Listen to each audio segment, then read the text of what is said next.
Hi viewers, welcome to our channel. ప్రస్తుతం మనతో పాటు ఇమ్మంది రామారావు గారు సీనియర్ జర్నలిస్ట్ ఉన్నారు. ఒకసారి వారితో మాట్లాడదాం. సార్ నమస్కారం. సార్ నమస్తే బాబు. సార్ అనుష్క గారి పెళ్లి గురించి ఎప్పటి నుంచో వార్తలు రావడం చూస్తున్నాం సార్. ఎన్నో పుకార్లు వచ్చాయి, వాళ్ళని చేసుకుంటుంది, వీళ్ళని చేసుకుంటుంది. ఇప్పుడు కూడా ఒక కన్నడ ప్రొడ్యూసర్ తో పెళ్లి ఉంది అనుష్క గారికి అని చెప్పేసి వార్తలు రావడం చూస్తున్నాం సార్. అసలు ఈ వార్తల్లో నిజం ఎంత ఉందంటారు సార్? వార్తలో నిజం లేదండి. ఆవిడ చెప్పింది కదా, ఇప్పటికే నాకు 10-12 పెళ్ళిళ్ళు చేస్తారు, ఇంకెన్ని పెళ్ళిళ్ళు చేస్తారని చెప్పేసి. నిజానికి అనుష్క పెళ్లి గురించి రకరకాలుగా అనుకుంటే ఇప్పుడు ఆవిడికి మనసులో ఉండాలి. కానీ రాఘవేంద్రరావు గారు కూడా కొడుక్కి ఇచ్చి పెళ్లి చేస్తే బాగుండు అనుకున్నారు. ఆ మాట అనడం కూడా జరిగింది. అంటే మనకి ఈ పుకార్లన్నీ నిజం కాదు. జనరల్గా ఏదో వాళ్ళకి ఇలాగైతే బాగుండు, వీరిద్దరూ జంటగా ఉంటే బాగుండు అన్నారన్నమాట. ఎవరిద్దరు జంటగా ఉంటే బాగుండు? ప్రభాస్ను అనుష్క జంటగా ఉంటే బాగుండు అన్నారు. నిజంగా అది ఆ తాలూకు దాన్ని ఏమంటారు, ఆ రూమరు నిజమేనేమో అని నమ్మారు మన జనాలు. ఇది నమ్మడానికి కారణం ఏంటంటే, ఆ కృష్ణరాజు గారు చనిపోయినప్పుడు డే అండ్ నైట్ అక్కడే ఉండి ప్రభాస్ గారిని కొంచెం జాగ్రత్తగా చూసుకుంది అన్నమాట. హెల్త్ డ్యామేజ్ అవ్వకుండా చాలా జాగ్రత్తగా చూసుకున్నంత మాత్రంలో భార్య అయిపోవాలని లేదు. తర్వాత ఒక విధంగా చెప్పాలంటే, కృష్ణరాజు గారు డైరీలో ప్రభాస్కి అనుష్కని పెళ్లి చేసుకోమని చెప్పినట్టుగా ఉంది. ఇంకో వార్త ఏమంటామంటే, అంటే అనుష్కని పెళ్లి చేసుకోవద్దు అని చెప్పినట్టుగా ఉంది. మరి ఇవన్నీ ఈ పుకార్ల లెక్క వస్తాయన్నమాట. మరి ఒక విధంగా మనం కూడా నమ్మడానికి కారణం ఏంటంటే, ప్రభాస్నే ఎక్కువగా నమ్మామన్నమాట. ఎప్పటికైనా ప్రభాసే అనుష్కని పెళ్లి చేసుకుంటాడు అని అనుకున్నాం. అలాగే అసలు బిగినింగ్లో ఎవరు గోపీచంద్ కూడా అనుష్కతో చాలా మంచి గట్టి ఫ్రెండ్షిప్పే ఉంది అని చెప్పాడు. కొంచెం రొమాంటిక్గా కూడా చాలా బాగా యాక్ట్ చేస్తుండేది అన్నమాట. అందరూ ఆశ్చర్యపోయేలాగా యాక్ట్ చేస్తుండేది అన్నమాట గోపీచంద్తోని.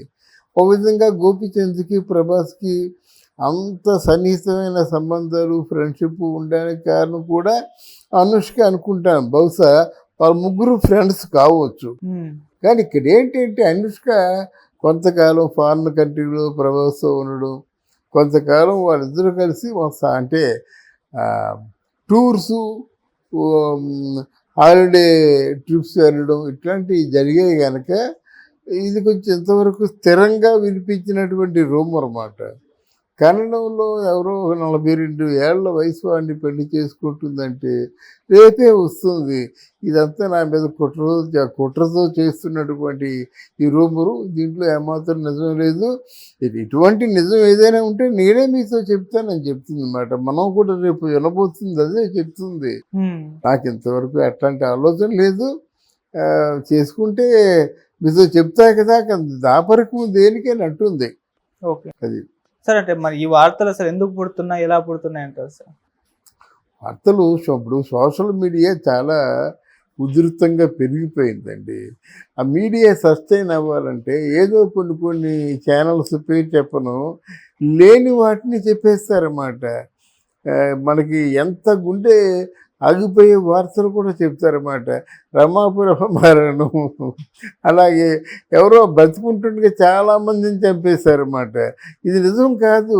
కానీ ఇట్లాంటి ఉండడం వల్ల వాళ్ళకి ఇటువంటి ఆనందం, పైశాచిక ఆనందం పొందుతారో తెలియదు. కానీ ఇది ఫేక్ వార్తలను పుట్టిస్తారు. దానివల్ల ఏదైనా కొంచెం ఆ టీఆర్పీ రేటింగ్ వస్తుందేమో అనేటువంటి ఆలోచన. సరే, మరి ఈ వార్తలపైన ఇప్పుడు అనుష్క గారు ఏమన్నా రెస్పాండ్ అయ్యి చెప్తారంటారా సార్? తప్పకుండా రెస్పాండ్ అయ్యి చెప్తారన్నమాట. ఆవిడ పెళ్లి చేసుకుంటున్నది ఒకరినైనప్పుడు ఎవరికో లింక్ పెట్టినట్టయితే ఎందుకు ఊరుకుంటుంది? ఎవరొకరు అంటే దగ్గరలో ఉన్నట్టయితే అనుష్కను అడుగుతారు, ఏమో ఇట్లాంటి ఈ వీడియో వైరల్ అవుతుంది, దీని గురించి మీరేమంటారని. అప్పుడు చెప్తుంది మాట, నాకు 10-15 పెళ్ళిళ్ళు చేస్తారు, ఇది 20వ పెళ్ళి మొదలు పెడుతుంది అన్నమాట. సార్, జూనియర్ ఎన్టీఆర్ గారు రీసెంట్గా ఒక టెంపుల్కి అమౌంట్ ఇచ్చారు అని చెప్పేసి ఒక న్యూస్లు రావడం చూస్తున్నాం. సో వీడియోలు కూడా చాలా మంది ఎన్టీఆర్ గారి ఫ్యాన్స్ షేర్ చేయడం చూస్తాం, ఆ శిలాఫలకం పైన అలా పేర్లు ఉండడం చూసి. అసలు ఎక్కడ ఏ టెంపుల్కి ఇచ్చారు, దీనికి సంబంధించిన వివరాలు సార్? తూర్పుగోదావరి జిల్లా జగ్గంపేట దగ్గర భద్రకాళి సమేత వీరభద్ర స్వామి అనేటువంటి ఆలయానికి మరి ఆయనకి ఎలా మరి నమ్మకం కలిగిందో లేకపోయినట్టయితే మరి వాళ్ళ అమ్మకి ఏం చెప్తే అదే కదా. వాళ్ళ అమ్మ కూడా ఈ మధ్యకాలంలో తారక్ మీద ఏడ్చే వాళ్ళు ఎక్కువ అయిపోయారు. తారక్ తాలూకు అంటే సినిమాల్లో కూడా బాగా బిజీ అవ్వడం, సంపాదన పెరగడం, ఇవన్నీ వాళ్ళకు ఒక ఇన్నర్ ఫీలింగ్ ఉంటుంది కదా. ఇటువంటి పరిస్థితుల్లో అకారణంగా మన మీద నిందలు వస్తున్నాయి, ఎంతమంది శాపాలు పెడుతున్నారు, ఎంతమంది కుటుంబానికి దూరంగా ఉన్నామని అనుకుంటున్నారు అనేటువంటి ఆలోచనలతో వాళ్ళ వెళ్తే బాగుండు. భద్రకాళి సమేత వీరభద్ర స్వామి అంటే వాళ్ళే ఆపదల్లో ఉన్న వాళ్ళని రక్షించే స్వామి ఆయన. అక్కడ ఇద్దరు కూడా చాలా ఫోర్స్గా పనిచేస్తారు, భద్రకాళి కానీ వీరభద్ర కానీ. అందులో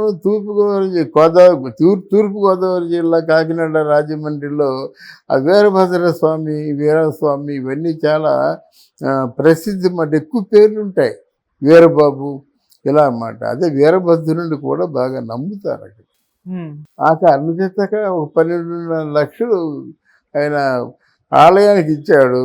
మరి నా ఉద్దేశం ఏంటంటే 12.5 లక్షలు ఆలయానికి ఇచ్చి ఏమాత్రం పేరు ఏమీ లేకుండా సైలెంట్గా ఉన్నాడంటే అది ఎలా బయటికి తెలిసింది?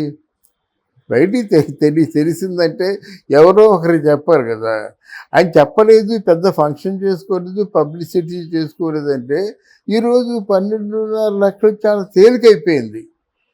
ఇప్పుడు ఈ మధ్యకాలంలో పవన్ కళ్యాణ్ విరాళం కానీ, లేకపోతే చిరంజీవి గారి విరాళం కానీ, లేకపోతే ప్రభాస్ అయోధ్య రామ మందిర అంటే మహోత్సవం ప్రారంభ సమయంలో ఇచ్చే విరాళం కానీ కోట్లలో ఉన్నాయి గనక ఈ లక్షల్లో ఉన్న విరాళం బయటికి రాకపోవచ్చు అన్నమాట. అందుకే బయటికి తెలియలేదు.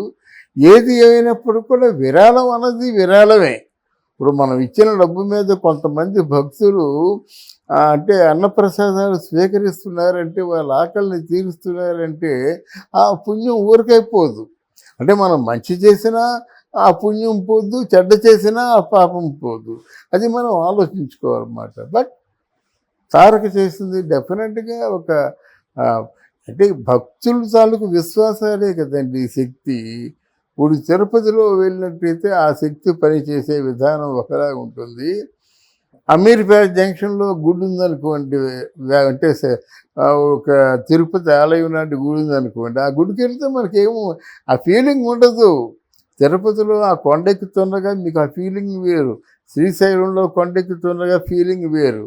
అంటే ఎందుకు చెప్తున్నారంటే అట్లాంటి అట్మాస్ఫియర్ కూడా కలగాలి కదా.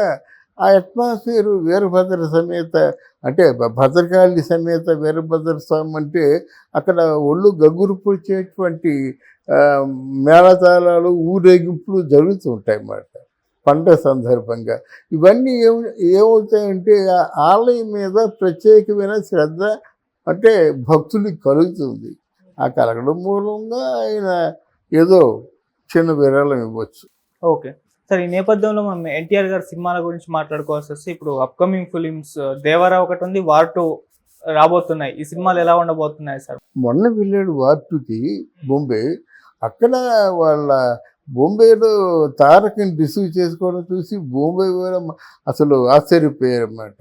చాలా మంచి పేరు తెచ్చుకున్నారండి. RRR సినిమా తర్వాత వాళ్ళకు మంచి గుర్తింపు వచ్చింది.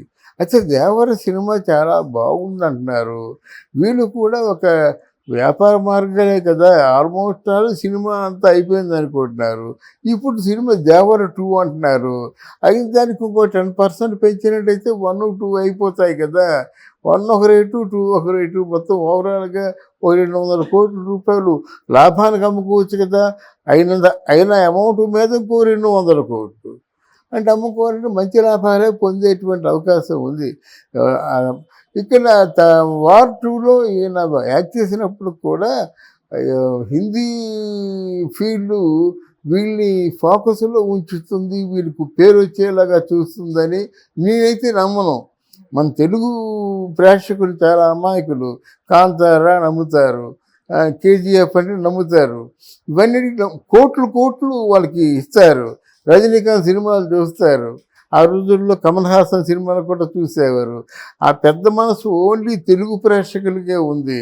అంటే ఇక్కడ ఇంత బిజీ షెడ్యూల్లో వెళ్ళి కేవలం రెమ్యూనరేషన్ కోసం యాక్ట్ చేయడమే కానీ, ఒకవేళ హిందీలో యాక్ట్ చేస్తే మాత్రం తెలుగు ప్రేక్షకులు అడ్డగోలుగా నీ వైపు తిరిగిపోరు అన్నమాట.